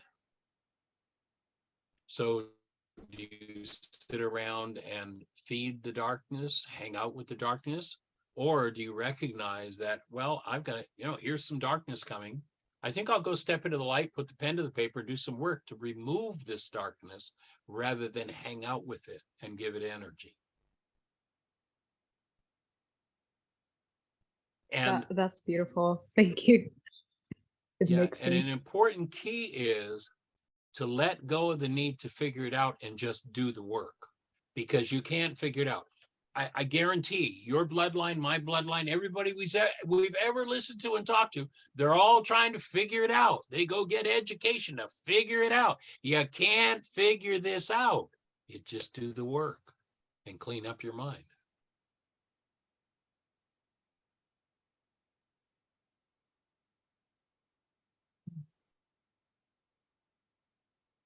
So we've got a message from Linda. She's put, "I didn't appreciate the statement of that's garbage and your increased volume. I found that I stopped breathing when you made that remark to me. The remark itself was abusive," she felt. "I thank you for showing me my victimhood. In the future, in my circumstance, even with those who have presumed power over me, I will stop them and say, you need to use a softer one, and what comes out of my mouth is garbage. It may be your interpretation of it, but I have a master's degree in counseling field.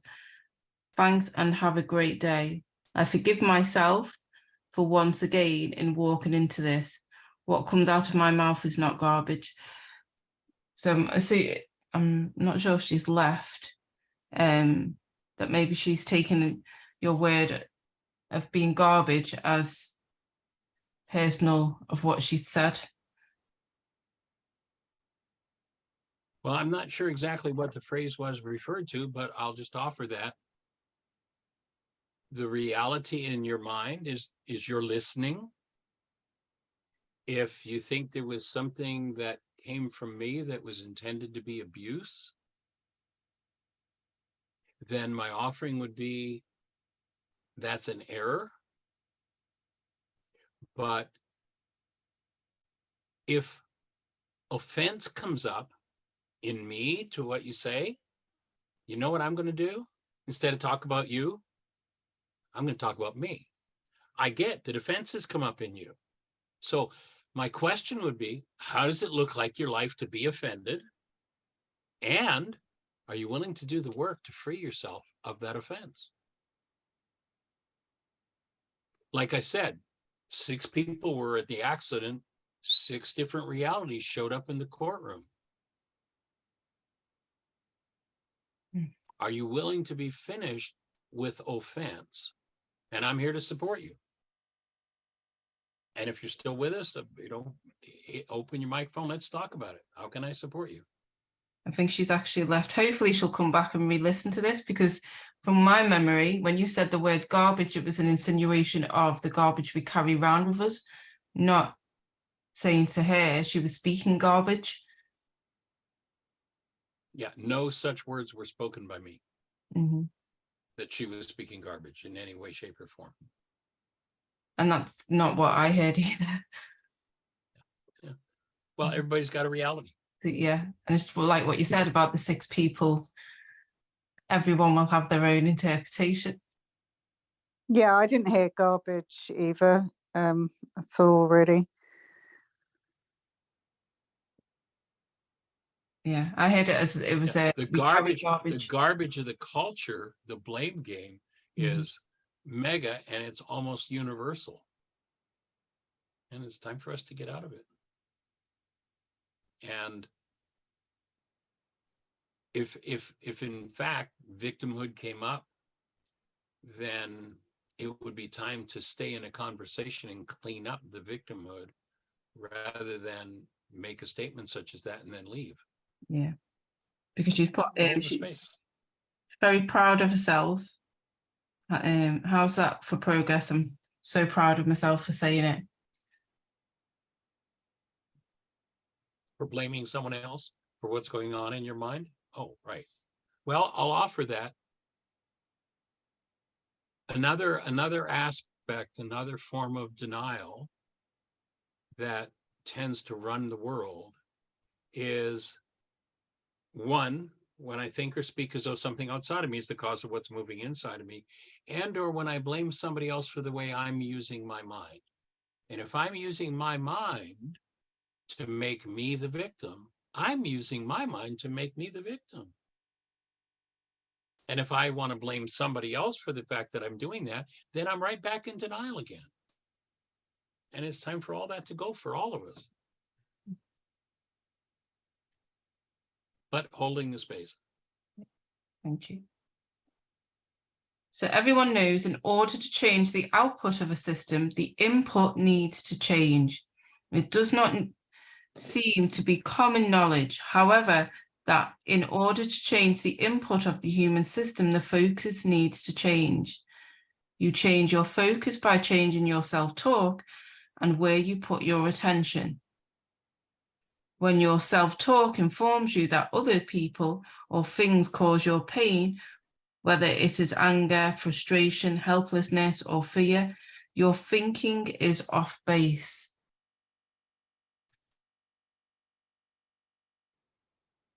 And so it's time to get back on base. Mm-hmm.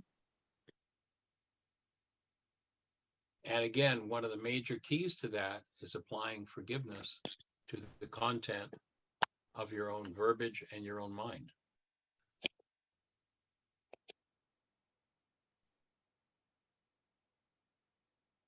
And I love you've got an inside out slide here. Yes. If you haven't seen this movie, it is awesome. Go see it. I've watched it many times. It's powerful, isn't it? It is. I always image when I don't like food, I always image the disgust shouting out, "You'll die." Yeah. That movie is one of the most important events in history. Mm-hmm. What's the movie? It puts the dynamics of the, say it again. Yeah. What's the movie called? So the picture here in the child's head is a scene from the movie Inside Out. Oh, okay. That movie is one of the most important events in human history.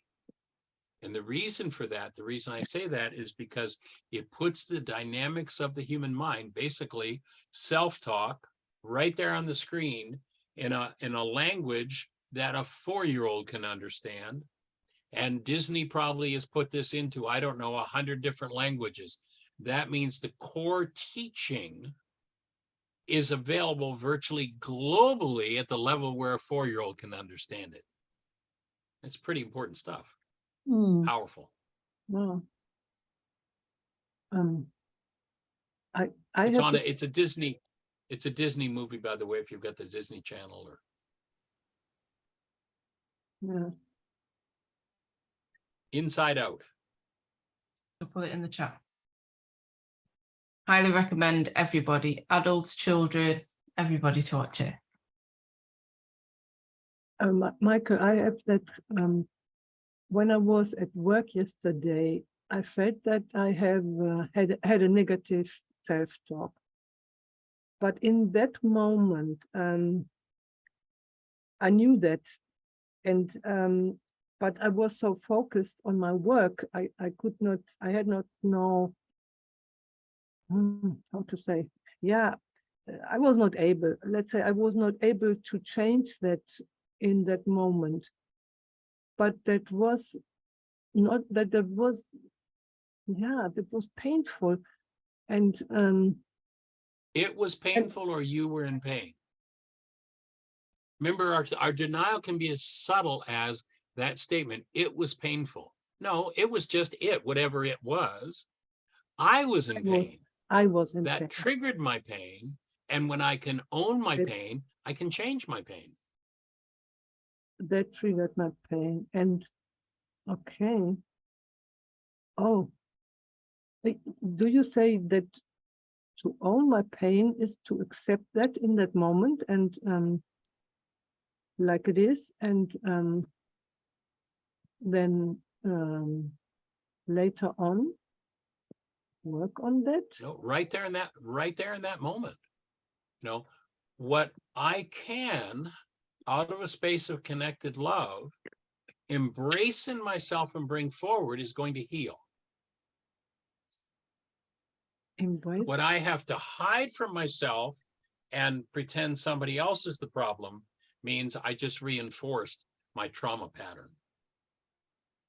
I understand a little bit. Yeah, I was fighting against that.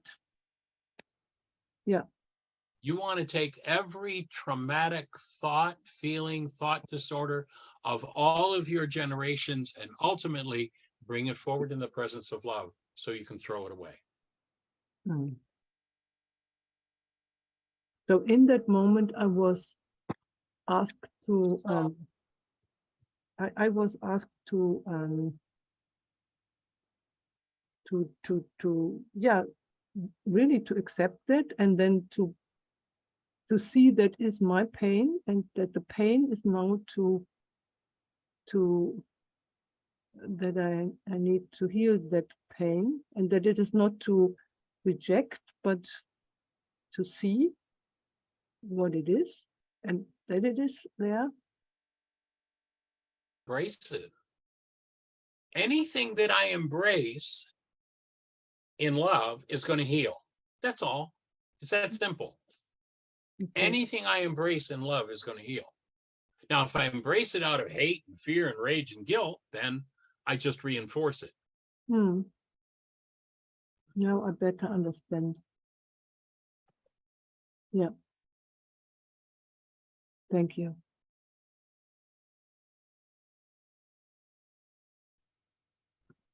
This slide says, when you take charge of what happens on the inside, you regain your power.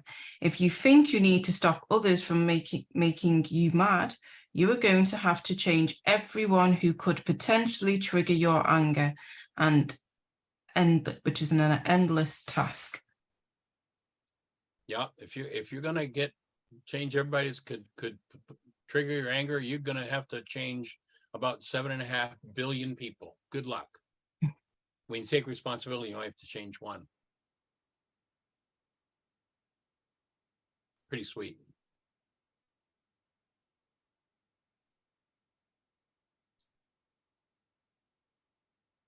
So a key thought, let's put away the magnifying glasses and get out our mirrors. It is time to stop criticizing others and focus on ourselves.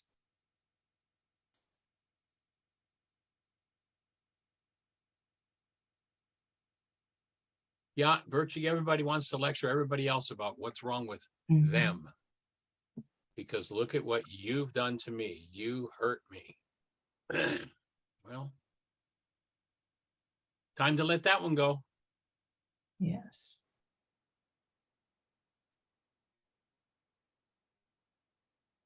That's our final slide, and our next chapter of why this is happening to me again is chapter 3, words could never say, and that'll be with Michael Ryce. Hey, Mhm. how cool. Mhm. And recognize, just to complete this, nothing that I've said to you is true.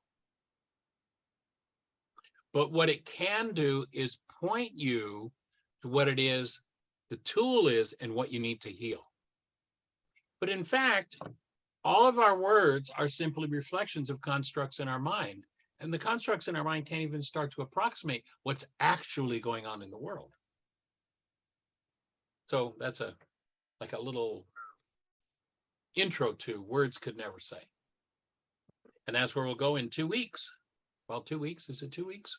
2 weeks, yeah. Fourth. The second Thursday and the fourth Thursday of the month. Right. So sometimes it falls into 3 weeks, doesn't it? Right. Yeah, it does. Yeah, so Awesome. that's it.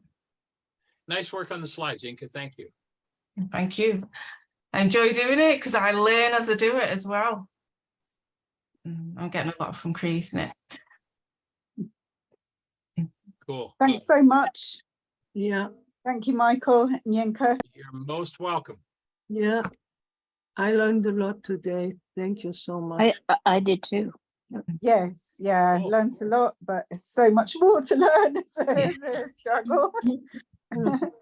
Well, I'll share with you that I've been developing this work for 50 years. And for me personally, I've done the most important work in terms of my own personal process in just the last 2 years. Yeah. Wait. So honest. And we haven't heard Gina's voice today. How are you, Gina? Is she here today? She is. There she is right there. Oh yeah, she is. Very quiet today. But we don't see her sweet face. Yeah. Maybe she's just listening. Good Hi, Gina. evening. How are you doing, young lady? Amazing. Thank you. Good, good. Well, we wouldn't want to have a session go by without at least hearing your voice. So glad you're doing well. We've got quite a few thank yous in the chat. So thank you, Michael, for your time and coming to share with us.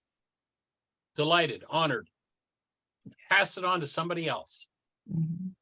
Wanted to say thank you. Like you have gathered it all. You give scientific examples, you give religious, spiritual examples, and you've got everything else. Like honestly, very knowledgeable in one session. It's been really, really great. So thank you so much for this. Honored. And again, as you're doing your work, you know, we do a 1 hour radio show 5 days a week. Start listening, be part of the conversation. This is just like that conversation, and it's been going on for 12 years now, 5 days a week. You can go to our YouTube channel. You go to YouTube and just type in Michael Ryce, RYCE. There are dozens and dozens of videos there. Our webpage is 20,000 pages, or our website, whyagain.org, all kinds of material. And, you know, our commitment is simply to make it available and support people to, you know, shorten the time it takes to understand the healing process and be able to bring it into expression. So delighted to be sharing with y'all. Thank you for the opportunity.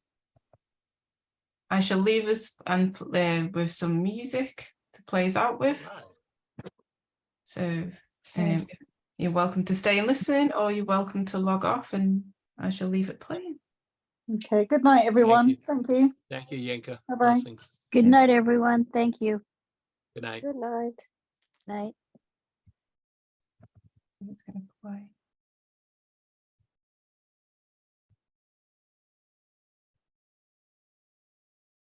I have a new iMac, so I'm not sure if it's going to play. Escape.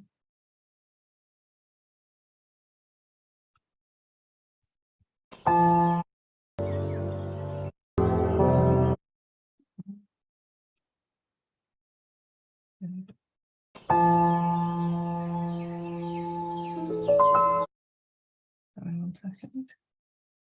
Just turn off this side.